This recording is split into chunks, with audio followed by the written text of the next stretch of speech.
ఇక్కడికి వచ్చిన మీడియా మిత్రులందరికీ కూడా నమస్కారం. అలాగే మమ్మల్ని అభిమానించి వచ్చిన అభిమానులు కూడా నమస్కారం. ఎప్పుడు వాయిస్ గట్టిగా వచ్చేది, ప్రొడ్యూసర్ అనుభూతికి వాయిస్ డల్ అయిపోయింది. ఎందుకంటే ఆ జోస్ తగ్గింది. అంటే తెలియదే ఉన్నాయి, సినిమా రిలీజ్ ముందు టెన్షన్స్ అన్నీ ఒకదాని తర్వాత ఒకటి నెత్తిమే పడుతూనే ఉన్నాయి. ఒకటి ఒకటి సాల్వ్ చేసేస్తున్నాం, అయిపోతున్నాయండి. అయితే ప్రాబ్లం ఏంటంటే, అసలు నేను ఈ మధ్యకాలంలో థియేటర్లు చూస్తున్నా కదా, అసలు రావట్లేదు జనాలు అస్సలు. నేను ఇంచుమించుగా ఈ మధ్య షూటింగ్లని అదని ఇదని బాగా ఆంధ్రప్రదేశ్, తెలంగాణలో ఎక్కువ తిరగలేదు, కానీ ఎక్కువ ఆంధ్రప్రదేశ్లో బాగా తిరిగాను.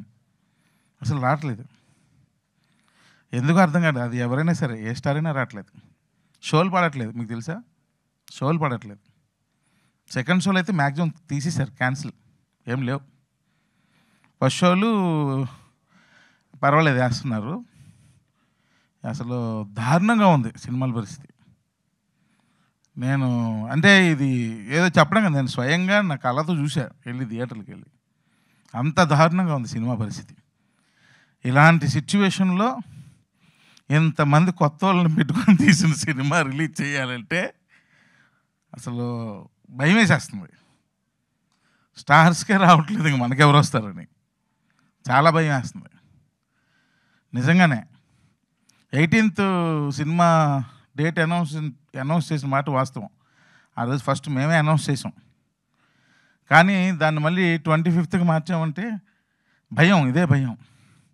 క్రికెట్ మ్యాచ్లు బాగా చూస్తున్నారు, సాయంత్రం అయితే ఎక్కువ క్రికెట్ మ్యాచ్లు చూస్తున్నారు బాగా. అంటే ఇది నిజాలండి, అబద్ధాలు కాదు.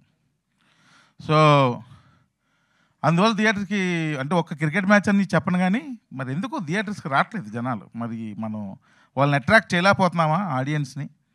ఏంటో అర్థం కావట్లేదు. ఈ లాజిక్ ఏంటో అర్థం కావట్లేదు, రీజన్ ఏంటో అర్థం కావట్లేదు. సో 18th అని 25th మార్చమంటే ఇది భయం ఒకటి. రెండోది, ఆ రోజు ఇంచుమించుగా 4-5 సినిమాలు అనౌన్స్ చేశారు వెంటనే, 6 మూవీస్. పైగా వాళ్ళ పబ్లిసిటీ అది చాలా ఎక్కువ ఖర్చు పెడుతున్నారు. నా దగ్గర అంత డబ్బు లేదు, అయిపోయింది మొత్తం. అంత డబ్బు ఖర్చు పెట్టలేను. సో ఉన్న నా వాయిస్ని వాడుకునే నేను ముందుకు నా సినిమా రిలీజ్ చేయాలి, అంతకుమించి ఇంకేం లేదు. సో మరి ఇప్పుడు ఎందుకంటే, ఇంకా ఎప్పుడో సీజన్ వచ్చినప్పుడు రిలీజ్ చేయొచ్చు కదా అని మీరు అనుకోవచ్చు. ఇప్పటికే 2 years అయిపోయింది స్టార్ట్ చేసి. వీళ్ళందరూ అప్పుడు పెళ్ళి కాని పిల్లలు, ఇప్పుడు ఇందులో చాలామంది పెళ్ళిళ్ళు కూడా అయిపోయాయి. సో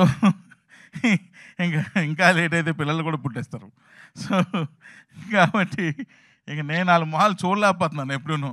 ఎప్పుడన్నా రిలీజ్ ఎప్పుడు చేస్తావన్నా, ఎప్పుడు ఫినిష్ చేస్తావన్నా అంటే ఏం సమాధానం చెప్పాలో అర్థం కావట్లా. అందరూ ఏమనుకుంటున్నారంటే, త్రినాథరావు ఊరికనే పేరు వాడారని అనుకుంటున్నారు. కాదు, దీనికి మొత్తం ప్రొడక్షన్ అంతా చేశారు. సో దీన్ని చేసిన తర్వాత నాకు అర్థమైంది ప్రొడ్యూసర్ల కష్టాలు.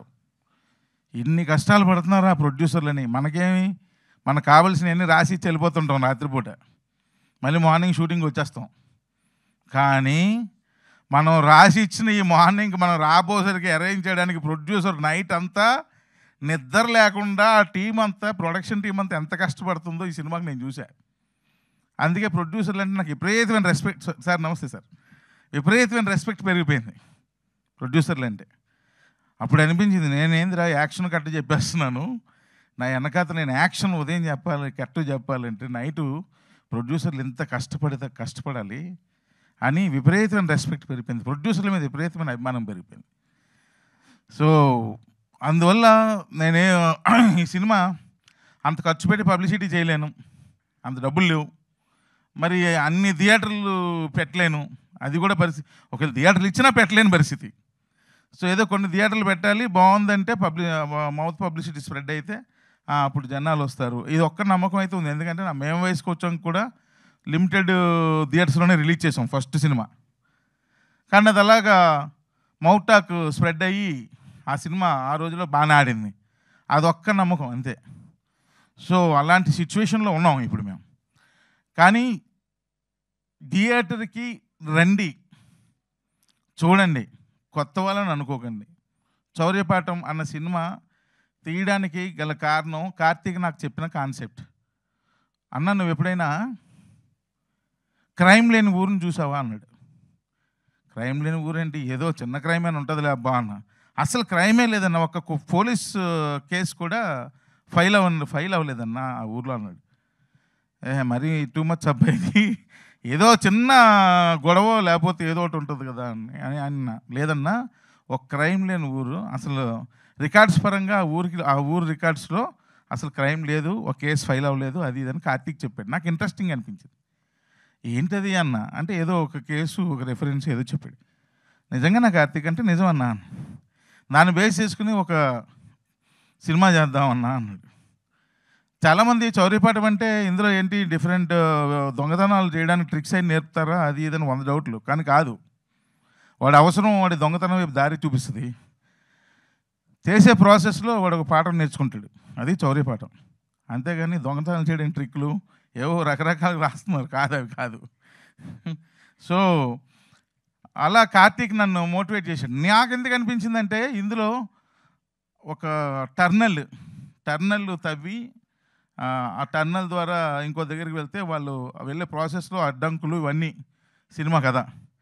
ఇది కొంచెం టెక్నికల్గా నన్ను కొంచెం ఇంప్రెస్ చేసింది. అదే ఎలా చేస్తారు ఈ టర్నల్స్ తవ్వి, మనుషులు అందులోకి వెళ్ళి, కెమెరాలు అందులోకి వెళ్ళి, ఇది ఎలా హౌ అని చెప్పి అంటే, మా నాగేంద్ర ఆర్ట్ డైరెక్టర్, కార్తీక్, నేను, నిఖిల్ కూర్చొని అవన్నీ డిజైన్స్ అన్నీ ప్లాన్ చేస్తుంటే, అంటే నేను జనరల్గా ఎంటర్టైన్మెంట్ సినిమాలు చేస్తుంటాను, బట్ ఈ కైండ్ ఆఫ్ మూవీ నన్ను కొంచెం అట్రాక్ట్ చేసింది. అరే భలే ఉంది, ఇంట్రెస్టింగ్గా ఉంది, కానీ ఇవన్నీ మనం అనుకున్న బడ్జెట్లో అవుద్దా కార్తీక్ అంటే, లేదన్నా నేను చేస్తాను, నీకు ఎందుకు, నన్ను నమ్మన్నాడు. సరే అని చెప్పి నమ్మి, నాకు ప్రొడక్షన్లో ఫస్ట్ ప్రోడక్ట్ ఇలాంటిది ఇంట్రెస్టింగ్ దానిలో చేద్దాం అన్నది నాకు అనిపించింది. అట్ ద సేమ్ టైం దాని తర్వాత దానికి అద్భుతమైన లవ్ స్టోరీని రాశాడు నిఖిల్. చాలా బాగా రాశాడు లవ్ స్టోరీని. అంటే మరీ దాని టర్నల మీద వెళ్ళకుండా కొంచెం ఒక లవ్ స్టోరీ కూడా యాడ్ అయితే బాగుంటుందంటే అద్భుతంగా రాశాడు. సో సాంగ్స్ ఎక్సలెంట్గా ఇచ్చాడు దేవ్జాన్, బ్రహ్మాండంగా ఎక్సలెంట్. మీరు సాంగ్స్ చూస్తే ఎక్కడ విజువల్స్ చిన్న సినిమా విజువల్స్ లాగా ఉండవు, చాలా కష్టపడ్డారు వీళ్ళు. హీరో, హీరోయిన్, కెమెరామ్యాన్, కొరియోగ్రాఫర్, వీళ్ళందరూ అక్కడ అసలు 0 లెవెల్ ఆక్సిజన్ ఆ షూట్ చేసిన దగ్గర. అసలు నేనైతే వచ్చేమన్నా, వద్దులే అంత కష్టం వచ్చాయన్న, అప్పటికే పడిపోయారు, ఇద్దరు డాన్సర్లు పడిపోయారు నాకు ఫోన్లు. అయినా సరే కష్టపడి చేశారు, ఎందుకంటే ది బెస్ట్ విజువల్స్ ఇవ్వాలి అన్న ఉద్దేశంతో. అయితే ఈ సినిమా ఎందుకు చూడాలి అంటే, ఇది ఒక డార్క్ కామెడీ ఫిల్మ్. ఈ dark comedy film and at the same time చూడగానే చిన్న టెక్నికల్గా చిన్న ఇంట్రెస్టింగ్ ఉంటుంది. ఇందులో ఇంచుమించు 14 సెట్లు వేసాం. ఆ బెల్ కూడా సెట్టే, ప్రతిదీ సెట్టే. 14 సెట్లు వేసాం ఇంత చిన్న సినిమాకి. అంటే కొంచెం బడ్జెట్ క్రాస్ అయింది, అయినా సరే 14 సెట్లు వేసాం. చాలా కష్టపడి సినిమా తీసాం, ఏదో సినిమా తీసేయాలని తీయలేదు, చాలా కష్టపడి సినిమా తీసాం. దానికి అందరూ బాగా కోఆపరేట్ చేశారు. అలాగే ఇలాంటి సినిమాకి ఏదైనా ఒక ప్రమోషనల్ సాంగ్ ఉండాలి, దానిలో కథ ముందుకు జరగాలి అని నేను అడిగాను ఫోన్ చేసి, మా రోల్ రైడ్ అని, ఒక్క సాంగ్ కావాలి అంటే అప్పుడు వెంటనే ఇమ్మీడియట్గా స్పందించి సాంగ్ ఇచ్చాడు. ఆ సాంగ్ ట్యూన్ వాళ్ళు చేసుకున్నారు, నిఖిల్ ఇద్దరే చేసుకున్నారు. చేసుకుని ఒకరోజు ఫైన్ డే నన్ను పిలిచారు స్టూడియోకి, నాకు వినిపించారు, బాగుందన్నాను. అంతే, నేను చేసింది ఏం లేదు, అంతా వాళ్ళే. ఇందులో పనిచేసింది అంతా వాళ్ళే చేసుకున్నారు. ఊరికి నేను నా మీద భయంతో, రెస్పెక్ట్తో చెప్తున్నారు, వెనకతలు నేను అన్నీ ఉండి పెద్ద చేసానండి, నేనేం చేయలేదు, అన్నీ వాళ్ళే చేశారు. లాస్ట్లో ఈ క్లైమాక్స్ ఒక్కటి నాకు నచ్చక రీషూట్లో 3 సార్లు చేశాను, నిజాలు చెప్పేస్తున్నా. ఎడిటింగ్లో కూర్చున్నాను, and at the same time రికార్డింగ్లో లాస్ట్లో ఒక 5 days కూర్చున్నాను. రికార్డింగ్లో కూర్చొని కొంచెం హై చేద్దామన్న ఉద్దేశంతో నేను కూడా కోరస్లో పాడాను అనుకోండి. దాని తర్వాత మెయిన్ ఏంటంటే సార్, ఈ సినిమా చాలామంది మెయిన్ డిస్ట్రిబ్యూటర్లకు అందరికీ చూపించాం. అందరూ పొగిడిన ఏకైక వ్యక్తి ఎవరైనా ఉన్నారంటే దేవ్జాన్నే పొగిడారు. ఎందుకంటే రికార్డింగ్ చాలా బాగా చేశాడు అండి మ్యూజిక్ డైరెక్టర్, ఎవరండి అయినా అని నన్ను అందరూ అడిగారు. So Devjan, thank you very much, super background score ఇచ్చావు, అండ్ మంచి మెలోడీస్ కూడా ఇచ్చాడు, సూపర్ మెలోడీస్. సో అందుకే వన్స్ అగైన్ త్రూ మీడియా ద్వారా నేను అందరినీ రిక్వెస్ట్ చేస్తున్నాను.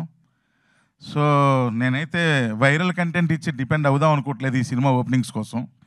మిమ్మల్ని అందరినీ రెస్పెక్ట్గా చేతులెత్తి నమస్కరించి అడుగుదామని అనుకుంటున్నాను. ఈ సినిమాకి రండి, థియేటర్కి రండి, చూడండి, సినిమాని చూడండి, మీకు నచ్చితే చెప్పండి, లేదా వదిలేయండి, అంతే. కానీ థియేటర్స్కి నా సినిమానే కాదు ఏ సినిమాకి థియేటర్కి రావట్లేదు. సో దయచేసి అలా అయితే మేము ఎలా బతకాలబ్బా? మీరు సినిమా చూస్తేనే కదా మేము సినిమాలు తీయగలం. మేము సినిమాలు తీస్తేనే కదా ఇక్కడ మా వర్కర్స్ అందరం బతకగలం. చాలామంది నన్ను అంటుంటారు, మెడలో ఎందుకండి రెడ్ కర్చీఫ్ వేసుకొని షూటింగ్లు చేస్తుంటారని. నేను కూడా ఒక కార్మికుల్లా ఫీల్ అవుతాను. నాకు అన్నం ఇక్కడే దొరుకుతుంది, ఇక్కడే అన్నం పెడుతున్నారు అని ఫీల్ అవుతాను. మీరు సినిమాలు చూడకపోతే, సినిమాలు తీసే వాళ్ళు తగ్గిపోతే ఇంకా నేను కార్మికులు ఎలా ఫీల్ అవ్వగలను? నా కడుపు ఎలా నిండుతుంది? నాకు అన్నం ఎవరు పెడతారు? నాలాంటి వాళ్ళు ఎంతోమంది కుటుంబాలకి అన్నాలు ఎవరు పెడతారు? వాళ్ళ కడుపులు ఎలా నిండుతాయి? సో కాబట్టి నేను నా సినిమాని కాదు, దయచేసి సినిమాలకు రండి. సమ్మర్ సినిమాలు బ్రహ్మాండంగా ఏసీలు ఉన్నాయి, అన్ని థియేటర్లు అద్భుతంగా ఉన్నాయి. ఏసీలో కూర్చోండి, ఆ సౌండ్ సిస్టంలో సినిమాని చూడండి, ఎంజాయ్ చేయండి. సినిమా కూడా one part of the entertainment in your life. Don't forget that. So 25th all theatres, అంటే మాకు శక్తి ఉన్నంత వరకు ఉన్న థియేటర్స్లో 25th గ్రాండ్గా రిలీజ్ అవుతుంది. సినిమా పేరు శౌర్యపాఠం. మీరందరూ ఫ్యామిలీస్తో రండి, హ్యాపీగా చూడండి. సెన్సార్ కూడా అయిపోయింది. యూబై ఎంకరేజ్ చేస్తారని, వీళ్ళందరికీ ఒక మంచి ఫ్యూచర్ ఇస్తారని చాలా కష్టపడ్డాడు మా ఇంద్ర. తన హీరో అన్న మాటే కానీ ఈ సినిమాకి ఒక విధంగా చెప్పాలంటే ఈజ్ ఆల్సో ప్రొడ్యూసర్. ఈ సినిమాకి డే అండ్ నైట్ కష్టపడ్డాడు చాలా. అంటే ఇది ఇట్స్ నాట్ ఏ జోక్ అనమాట. నాతో పాటు కూర్చుండేవాడు, రాత్రి 1-2 వరకు కూర్చుండేవాళ్ళం. అంటే మార్నింగ్ మళ్ళీ షూట్కి నేనే ఒక్కొక్కసారి నువ్వు వెళ్ళిపోలే నేను చూసుకుంటాను పంపించేవాడిని. అంటే తన స్క్రీన్ మీద కనిపించాలి కదా, ఫేస్ డల్ అయిపోద్దేమో అని భయంతో వద్దును వెళ్ళి నేను చూసుకుంటా అని చెప్పి చూసుకునేవాడిని. అలాగే నా ప్రొడక్షన్ టీం, మా తమ్ముడు సురేష్, అలాగే చందు, వీళ్ళందరూ డే అండ్ నైట్ వర్క్ చేశారు. వాళ్ళే చూసుకున్నారు మ్యాక్సిమం ప్రొడక్షన్ అంతా. అండ్ హీరోయిన్ ఈ అమ్మాయి కూడా చాలా బాగా చేసింది, ఎక్సలెంట్గా ఉంది సినిమాలో. అండ్ వాళ్ళు నాకేంటంటే ఈ సినిమాలో మనోడిది ఒక కైండ్ ఆఫ్ రైటింగ్, ఒక డిఫరెంట్ రైటింగ్ స్టైల్ అయింది. అది బాగుంటుంది. ఒక అంటే రెగ్యులర్ రైటింగ్ స్టైల్ ఉండదు అయింది. సో చాలా బాగా రాశాడు నిఖిల్. సో ఆయనకు రాసినట్టుగానే వీళ్ళిద్దరూ ఎక్సలెంట్గా, వాళ్ళిద్దరి మధ్య కెమిస్ట్రీ బాగా వర్కౌట్ అయింది, బాగా చేశారు. అలాగే యాక్ట్ చేసిన ఆర్టిస్టులు కూడా, మ్యాడీ ఎరక్కొట్టాడు, తను ఇంకా ఉన్నారు. ఈరోజు ఇక్కడికి రాలేదు కానీ ఇంకా ఆర్టిస్టులు ఉన్నారు. సో వాళ్ళందరికీ బ్లెస్సింగ్స్ ఇవ్వండి. సినిమాని చూడండి. మా సినిమానే కాదు, సినిమాలు చూడండి థియేటర్కి వెళ్ళి. ఎస్పెషల్లీ 25th శౌర్యపాఠం చూడండి. సో చూస్తారని మనస్ఫూర్తిగా కోరుకుంటూ సెలవు తీసుకుంటున్నాను. Thank you very much.